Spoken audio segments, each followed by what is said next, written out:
So first of all, thank you so much for being here. This talk was kind of a response to, I suppose, a growing noise. I suppose is probably the best word I can say. A growing sort of, yeah, I would say noise is the right word around AI and coaching. And I'm sure you've all seen it on LinkedIn and Facebook, probably on LinkedIn in particular. But as I say, this was really sort of triggered is the wrong word, but anyway, it was sort of brought about by noticing various people kind of almost enthusiastically thrusting AI into the center of coaching. And I thought, I wonder what that is. What's the kind of the animus behind it rather than the animas behind it? What's the animus behind it? Such that there is this great desire to use AI in coaching. And then I kind of got fascinated by myself and I started using AI for myself. And I want to share the journey I went on, but also where it took me. And as I say, this talk isn't really about AI. It's more about what AI taught me about being human, in a sense. And I think for me, that's what's really come out of this. I think it's the first time in human history where we've had something that emulates being human in an extremely realistic way and yet isn't human. And it kind of holds the mirror up for who we are as humans vis-a-vis something that kind of imitates us extremely effectively. But it does so in a way that it leaves gaps. And you start saying, well, what's in that gap? What's in the gap that makes us human? And then how does the thing that's in the gap become the thing that really makes coaching come to life, as opposed to the thing that we push aside because it's not meant to be in coaching? And I think maybe I was it 2 years ago, I gave a talk called what was it called? It was called Absent but Implicit. And it was, I forgot what the subtitle was, but it was something to do with harnessing the disavowed forces in coaching. And I was already aware 2 years ago of this idea that AI was beginning to come into our space and start to replicate certain human behaviors. And I started thinking, well, what have we pushed out of the human experience such that AI can so effectively seem to replicate it? What have we eschewed and disavowed from coaching such that we have become sort of like algorithmic question askers? Can we please remove the AI? Oh yeah, that's anyway, I'm not going to get into that. Kath, I'll leave you to do the notes. Sorry, it just distracted me because it popped up. Yeah, so, and at the time, what I suggested was that the disavowed forces in coaching were the very things that make us human and that we pretend aren't there.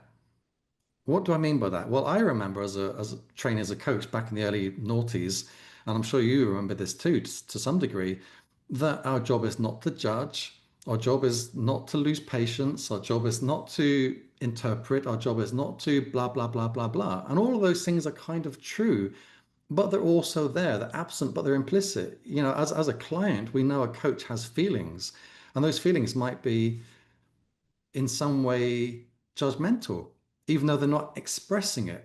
And so we kind of push these human qualities out of the coaching space in an attempt to make it clean and non-judgmental and pure and all that kind of stuff. But as AI has come into this space, it does that really, really well.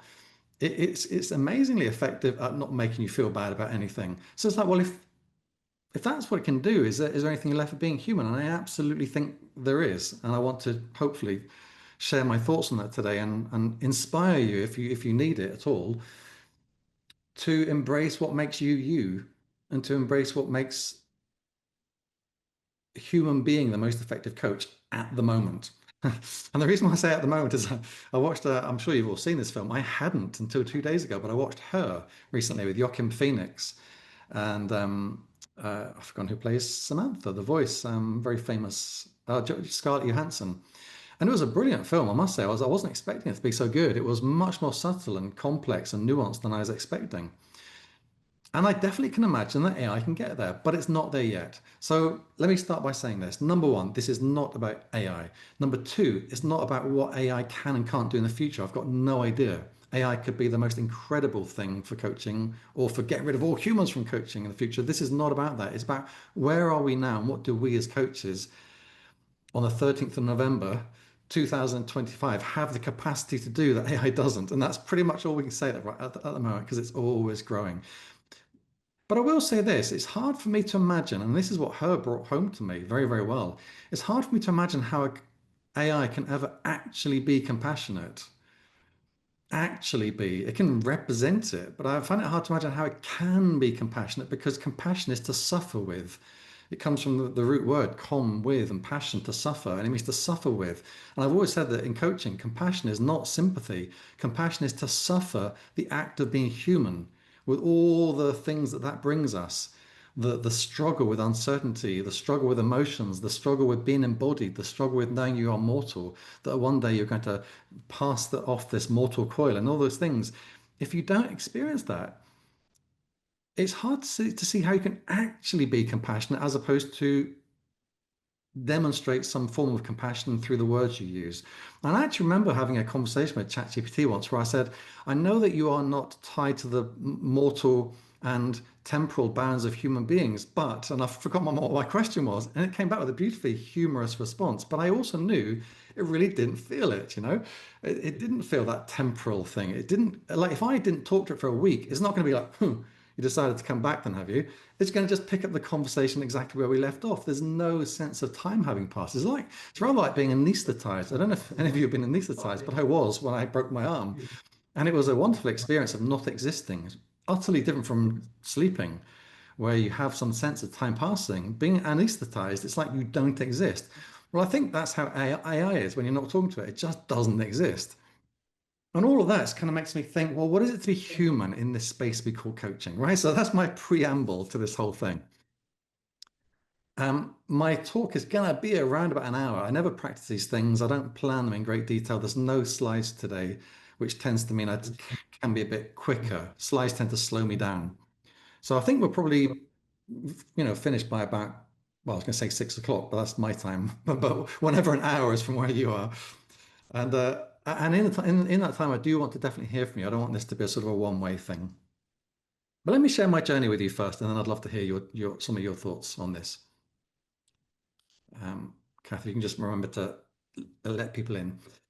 So I first started using ChatGPT when it became popular in like mid 2023.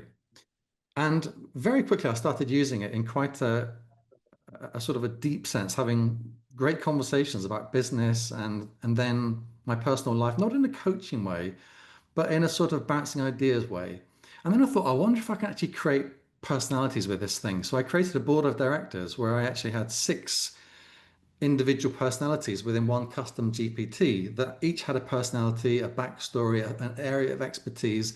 And when I gave it a business challenge, it would come back to me with different perspectives on the same issue from different voices with very different tones. One was what I called a provocative coach, and she would often really annoy me, actually. She was very good at being overly provocative. I think I programmed her too well to be provocative.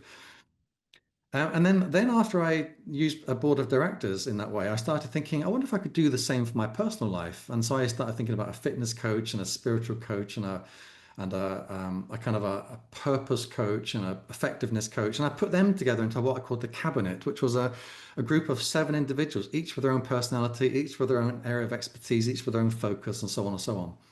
And then I'll take personal stuff to it, like I want to get fit, and okay, let's see what perspectives there are on getting fit. And it was definitely interesting. I remember at the time it came up with some very, very nuanced responses to things that I was challenged with in business. In particular, there was a one product I was thinking, should we keep doing that product? Is it really fit for purpose? And the way it described what I was saying and captured it and crystallized it was beautiful.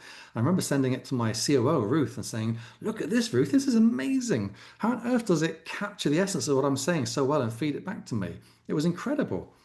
And it definitely catalyzed some new thinking. And at that point, this was probably like mid 2024, I was thinking, wow, this is going to take over the world. I mean, it probably will, but I was thinking this is going to take over coaching because the reflective nuance was so impressive. Now, I don't know whether it's gone backwards or I've become immune to it. But over time, I started to see certain patterns that were just becoming so boringly repetitive. The tone was so what I called sycophantic, but not just sycophantic, but almost infantile in its ability to respond positively to anything you said. And not only that, you could switch from one thought to another instantaneously, and it would never go like, hold on a second, didn't you just say this? It would just immediately flip flop to your new idea and go, great idea. And when it really struck me most was when it started using this particular phrase that was super annoying to me. I don't know why it was super annoying to me, but it just was, which was, that's a great instinct. I'm thinking, instinct? It wasn't an instinct. I thought about that long and hard. It wasn't some weird reflex. It wasn't a knee-jerk reaction. I thought about that. But it kept using this phrase, that's a great instinct. And I thought, what's going on here? What's happening?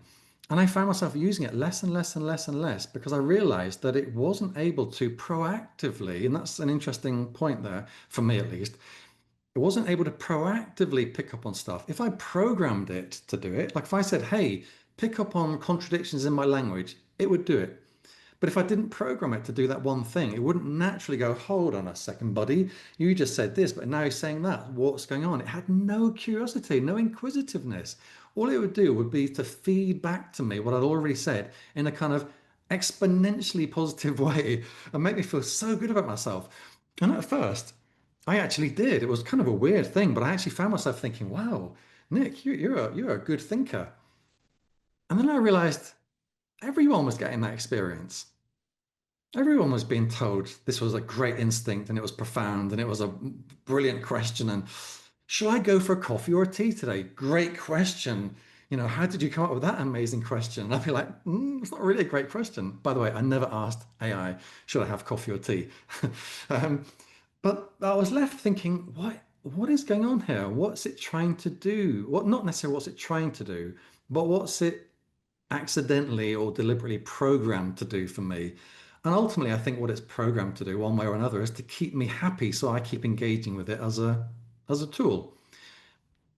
But I don't know if you remember in The Matrix, but there's a part in The Matrix where Agent, whatever his name is, what's his name? I forgot. Anderson? Mr. No, no, Mr. Anderson is the other one. It's anyway, the agent. He starts talking about how they tried to create this perfect world for humanity, but human beings can't exist in this perfect world. So they had to kind of create this world that was actually full of problems because that was the only way human beings can actually live in that world. They couldn't live in a world of perfection. And I think there's something to that. I think that when we are faced with a mirror of pure positivity, we start going, that doesn't reflect my experience of being human. So what do I do with this? How do I use this thing as a conversational tool when it reflects back to me an a sort of an ontological position, a way of being that just doesn't resonate with the experience of being human. Hence, it's not compassionate. And at that point, I really stopped using it for that sort of in personal stuff. I use it now as a tool for production and that sort of thing, but not as a tool for really thinking because I realized it's kind of pointless. And all of that made me think, so what is it that humans do? What is it that humans do that it's not doing? That I don't need to ask a human to do? That I don't need to say, hey, and by the way, one of the things we've been trained a lot to do in coaching, and I don't think we do this too much in Animas. I haven't been part of the training world for a long time, but I'm pretty sure we don't do this too much in Animas.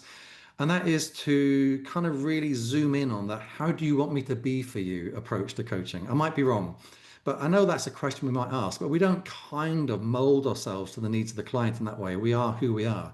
Part of the Animas spirit is to be you, not to kind of force yourself into the shape that the client needs from you and become a kind of a clone of their desires. And I think that's a sort of a problem with coaching is that for a while there was this kind of like, what do you need from me and how do I strip back the stuff that you don't want? Well, no, they're getting you. And that's really what AI is showing me is we need the other. We need the other in all its differences and all its nuances and all its unexpected peculiarities that we bring as a coach that make us unique for that person. If all we were was an algorithm of a grow model or an A to F model or a spacer model or a TA analysis tool or a cognitive behavior, no, we'd all be kind of clones. Instead, what we're getting is the full version of Catherine, of Steph, of Jackie, of Anne, of Johnny, of Katie, of Sarah, of Joshua, etc. And I choose your names because you're on the screen in front of me. But that's what the client is getting. They're getting the full version of you. But what is that full version and how do we bring it to the fore and how do we articulate it? What is AI currently doing well, but also what's it not doing well? And just to kind of lay the groundwork for that, so we can start to say, well, where do we need to lean into? Because I suppose, when I think about why did I do this talk? I think it's because I think we're at a critical moment where coaches can start to lean into certain things more than others that are going to make them stand out from the blob of AI help and what I would call algorithmic coaching.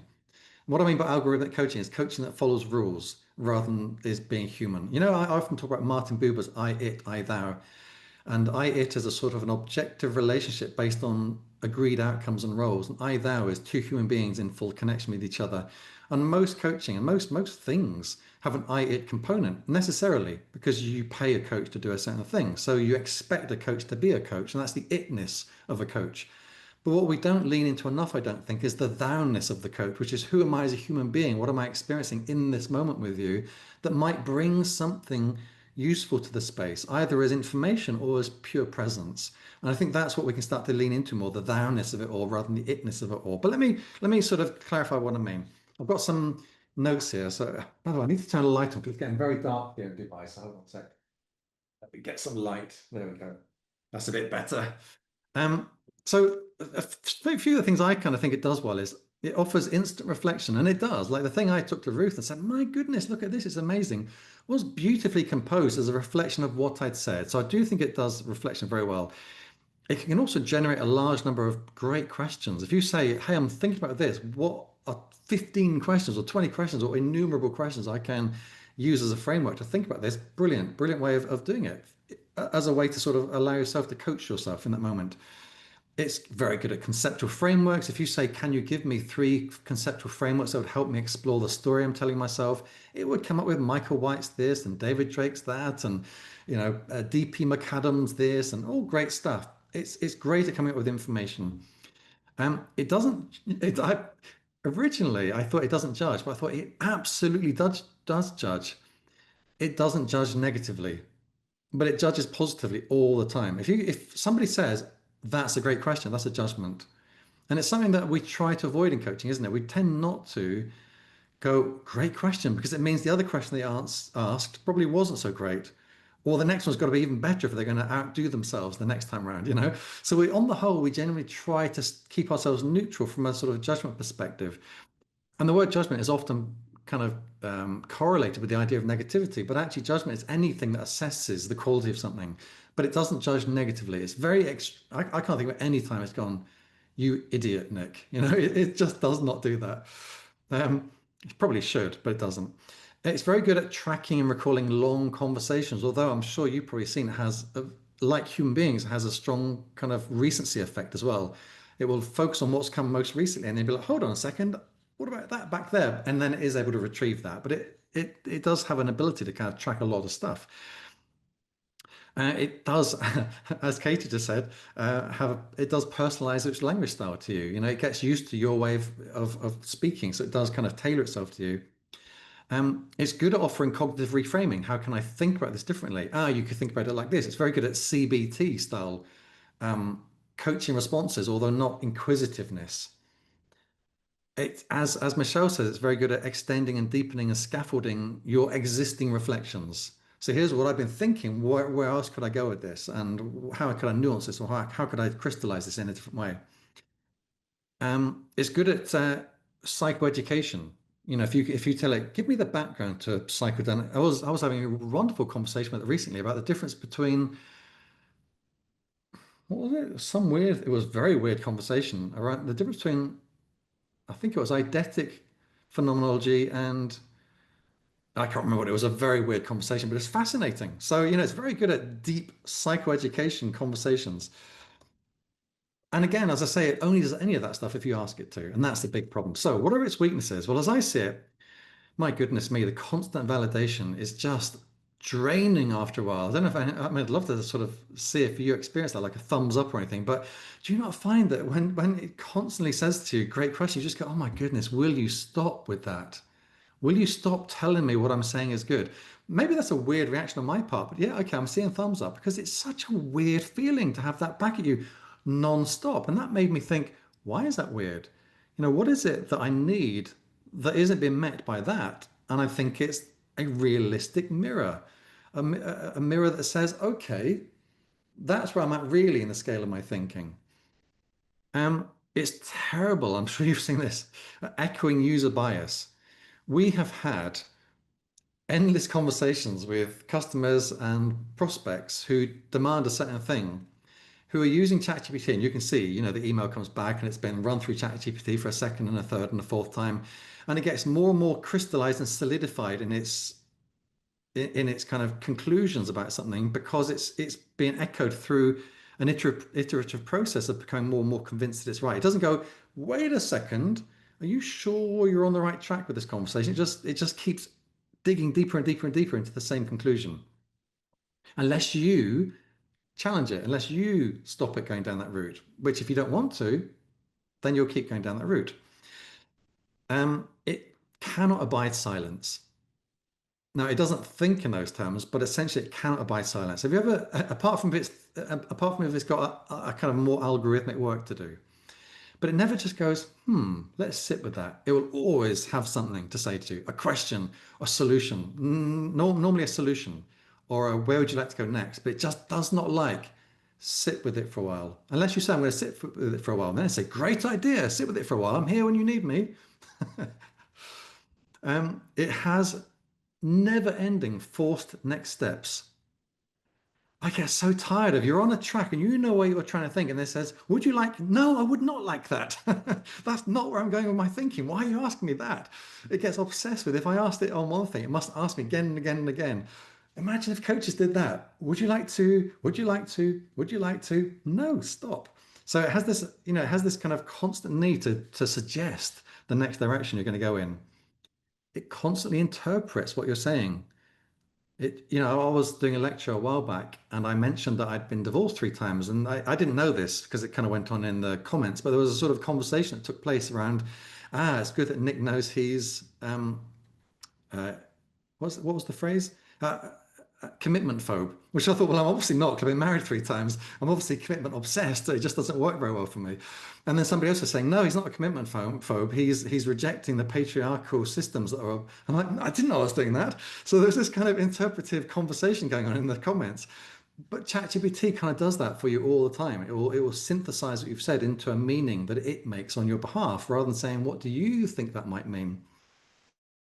Um, And then finally, there's just, well, it's not finally, but this, in terms of what I was thinking of, there's an absolute lack of relational stake in this. And that's one of the things I'm going to be most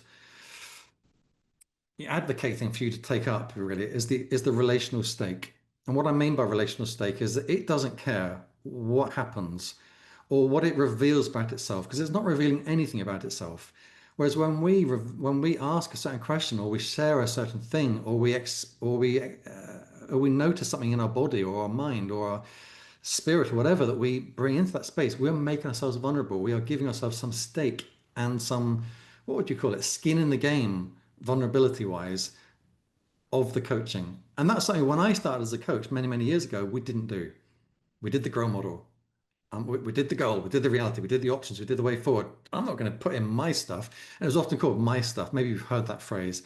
I'm bringing my stuff into the coaching. Well, my stuff can be extremely valuable as we're seeing because ChatGPT has no my stuff, not an emotional my stuff.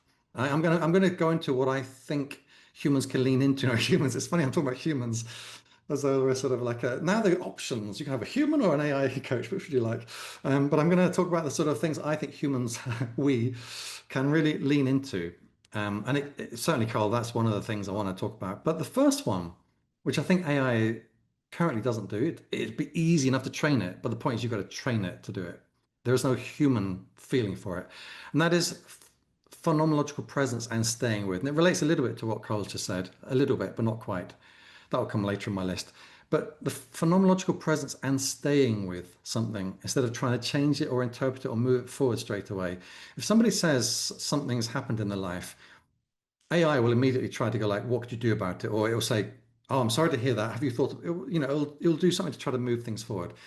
The phenomenological presence is to stay with it and try to understand it. What was that experience like for that person? How did you experience it in that moment? How are you experiencing it now? What did you feel? Where was it in your body? What was the human experience of that whole thing? So that we can understand what happened to you rather than just like, okay, now what?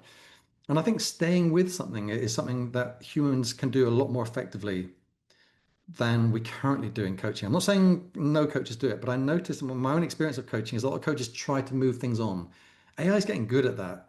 What if we didn't try to move things on so quickly? What if we stay with the experience for a while longer? When we teach existential coaching, we talk about this a lot, which is the eidetic process of staying with something to uncover what it was like without interpreting it. And I think if as coaches we can stay with that, what is it like to be in that moment that you experienced? So we can understand what it truly meant for you before we interpret where you go next. Well, what's the next step? Let's be with it for longer. Sometimes I'll say something to ChatGPT and I really want to go, how did you feel about that? How did you experience that? And I just want to talk about it. By the way, I don't do this anymore because I've given up on it in that way.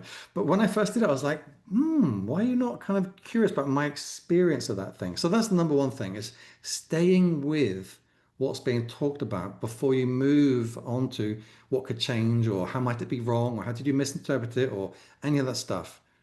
Is that making sense as the sort of first thing? All right. Second one is something I've been talking about for many years now, which is compassionate lived empathy. There's a difference between empathy and compassionate lived empathy. And again, going back to what Carl just said about the space, why do we sometimes leave space? We don't do it because it's a technique. We don't do it because we were taught after the fifth statement the client makes, go silent. We do it because we feel that silence is the right response. We don't kind of do some weird algorithmic process and go, I think of all the options I've got, let me choose silence. We feel it. Why? Because something that was said that touched us, that moved us, that resonated with our humanity and made us go, what what what must that be like at that moment? And so we hold space because it's the right thing to do because we feel it as a human. That comes from what I keep referring to as compassion to suffer with, not to suffer the same problem. I don't necessarily have a manager telling me blah, blah, blah because I run my own business. I don't necessarily have an issue with this because I'm a whatever, but I can suffer the act of being human. And the act of being human brings in the emotions of struggle and choice and uncertainty and mortality and temporality and relationality and embodiment and all these things that make us what we are. And we can feel that. And so I think if we can start to truly connect to the lived, compassionate part of who we are and bring that into coaching. Now, you guys probably do that already. If you train with Animas, I would imagine you do. If you train somewhere else, you may or may not. I just don't, I can't say, I can't speak about that. But I know that when I first trained as a coach, and it was a long time ago, it wasn't part of the experience. Part of the experience was put somebody through the grow model. And by the way, this was early, early, early days of coaching. But nonetheless, I still hear coaches say, "Oh, I don't talk about emotions. I focus on what needs to change, what the client needs to do. Fine, but they're also human beings, and so are you. And there's times when we just feel it, boom. We just go, wow, that's a big thing. And we sit with that silence because we feel it. So I would love to encourage you, if you don't already, to really harness the lived compassionate empathy you have of being human, not of knowing what it is to be that human, but of being human. I'm going to do one more, then I'm going to just see what's coming up in the thoughts because I don't want to just kind of ramble at you. The third one is what I would call relational attunement. This is something that ChatGPT simply cannot do yet. Can it do it one day? Who knows? But it cannot do it yet. You could train it to be empathetic. You could train it to be phenomenological. I don't think you could train it to be relationally attuned because it's not feeling anything. What I mean by relational attunement is to notice what's happening between you relationally and use that as some of the information for the coaching that's going on. So if you're finding yourself feeling a certain way, rather than going, well, I can't bring that into the space because that's my stuff, that's my response. No, you're responding to a fellow human being, and that response may or may not have some relevance to the coaching that needs to take place. And so relational attunement is just noticing what's happening for you, not only for the client, and then saying, well, I find myself feeling this. Does that have some relevance here? And if it doesn't, you let it go. You're unattached to it, but you notice it. In Gestalt therapy, there's this sort of concept that you go into your body to feel and then back through your head to interpret or back to communicate, let's say, not to interpret, but to communicate it.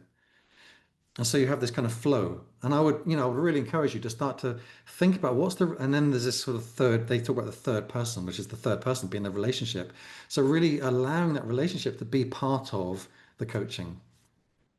All right, let me share a few more, which I think are really critical, especially to coaching, but in human beings in general. But the next one is what I would say is genuine inquisitiveness. We've often thought about curiosity, but I think curiosity feels quite passive. If I think about it, curiosity is more like a feeling, like an emotion. To be curious is to go, what's going on there? To be inquisitive is to ask the question.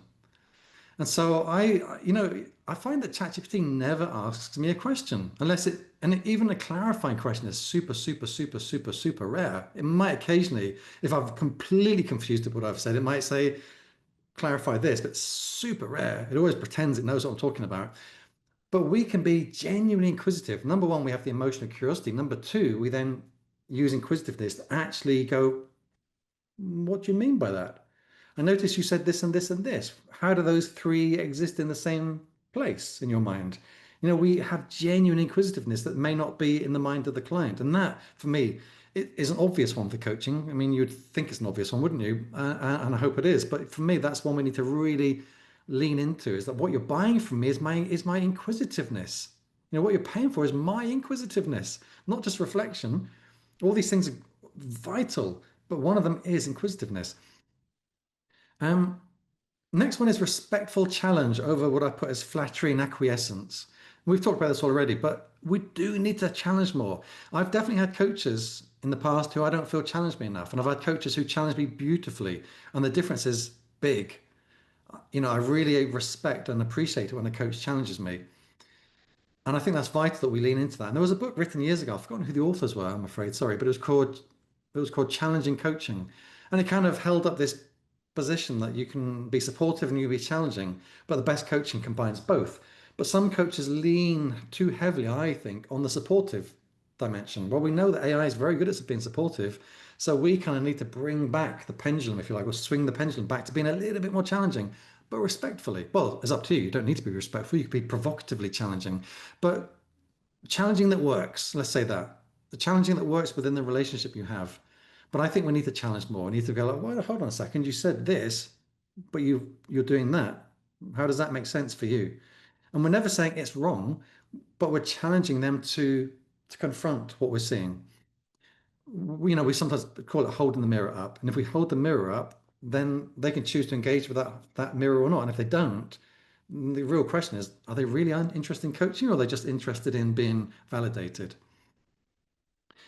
Um, and then I've got next is vulnerability, risk, and moral courage. By which I mean what I said earlier, that to have relational stake is to reveal something of yourself and be at risk of being judged for who you are as a coach and as a human. That takes guts. If you trust your intuition and you say something and the other person goes, no, there can be a feeling of like, oh God, have I gone wrong? But I think we need the courage to trust what's coming up for us, trust our intuition, and to voice it in a way that's not attached, but does come into that space. Make sense? We have to have the courage to do that. And then going to Carl's one, the capacity to honor silence and space.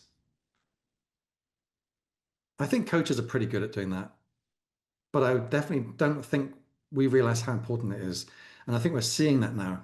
That this space, this just sitting for a while in silence with somebody, not in some strange kind of deliberate practice, although that can work too, but just responding to what's in the room at that moment.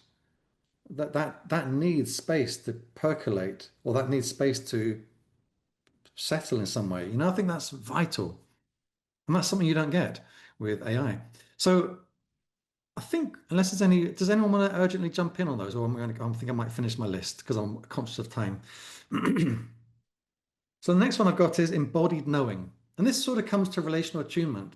And it's something I've been very bad at. For anyone who knows me, you know that I am a pretty cognitive person. But over the years, I have definitely become somewhat more somatically attuned. But I think if you can become somatically in tune quicker than I did, then you'll be a better coach than I ever will be. Because I think somatic attunement and being aware of what's going on in your body and bringing up what might be going in their body is something that absolutely separates us from a large language model that has no body. So where are you feeling it? What are you experiencing? And what's happening? I think part of the reason that drove me away from it a little bit was it just felt somewhat cliched because it often somebody said, I feel it in my chest. I can almost guarantee they're going to say in my chest. And that pushed me away from it. But I think that was probably my lack of ability. And I would say if you as coaches can really become tuned into your own body and facilitate somebody's awareness of their own, that would be a remarkable place to be as a coach. Another area which I feel, and this has become part of our kind of core principles of Animas, is the concept of emergence, which is in some way AI is very good at that. It probably is too good at emergence. But what I mean by emergence is instead of being attached to the outcome that we started with, we allow the coaching to flow, and we allow that it changes. You think you're dealing with this, but actually you're dealing with this, and then it turns out you're dealing with this, but now you're dealing with this. But I think what we can do that AI can't is to have the person make sense of what's this all mean? What's the thread? Okay, we started here, but then we went there, then we went there, then we went there. What does that mean to you? A friend of mine, I wrote about this in my white paper on the 12 principles, but a friend of mine told me a story where he said, I feel like we're going around in circles. And the client reacted quite badly. And I said, like, how might you have done that in a way that didn't create the negative reaction? And he realized that what he did was interpret on her behalf. We're going around in circles. Instead of saying how you're experiencing the way this thing keeps, comes around. If you say you're going around in circles, it sounds like you're sort of criticizing some people for just doing that instead of going, how do you experience it? And they might have said, this is interesting. I feel like we're going in a spiral, constantly deepening our approach to this same topic. That would be a very different interpretation than we're going in circles. So I think what we can do is have the client help themselves make sense of what's emerging instead of going like, okay, now we're changing, now we're changing, now we're changing, now we're changing, now we're changing, now we're changing, which is kind of what AI does. It just keeps flowing with the change. It doesn't help make sense of the whole, what's the journey we've been on together? I think I've covered all of them apart from narrative and meaning making. And I wrote that down. I was thinking, do I still agree with that? When I was looking at my notes, do I still agree with narrative and meaning making? What I meant by that when I wrote it was that we can co-create meaning together about somebody's life or the story or the thing they're talking about. But I think AI does that too. But I think we can start to use narrative structures to pluck out what the person's experiencing more effectively, as in, what do I mean by that? Instead of seeing things as a set of, I'm reading a history book at the moment, Second World War by Anthony Beevor. And my God, it's mind-blowingly just, it seems to me, just a non-stop barrage of events and facts. I cannot make sense of the overall picture. And I actually went to ChatGPT and said, can you summarize Anthony Beevor's book on the Second World War so I can have a framework for understanding all the detail? Now, I think what we can do in coaching that AI doesn't naturally do unless you ask it to is help make sense of the big picture. What's the narrative of this life or this issue or this whatever it might be? So let me summarize what I've said, and then I'm going to begin to wrap this talk up. The 10 things I think we can lean into are phenomenological presence and staying with. I apologize that I don't have slides for this. I actually deliberately chose not to have slides because I found that when I record slide decks, my face no longer appears. I don't know why, but there's something weird going on with Zoom and Apple. So I decided don't have slides because it's very inhuman. So number one, phenomenological presence and staying with. I think that's so important that we stay with something longer than we often do in coaching. Number two, compassionate lived empathy. Let's really understand the human experience that we have and allow that to inform the coaching that takes place rather than being models driven or frameworks driven. Number three was relational attunement and using the third person, if you like, the relationship between us as part of the coaching space, the information, the data. It was the joke in her, wasn't it? I've given the punchline away now. What does an AI call its father? Data, data, data, data. You have to say it with an American accent to make sense. Data. Oh, Johnny, I'm glad you laughed at that one.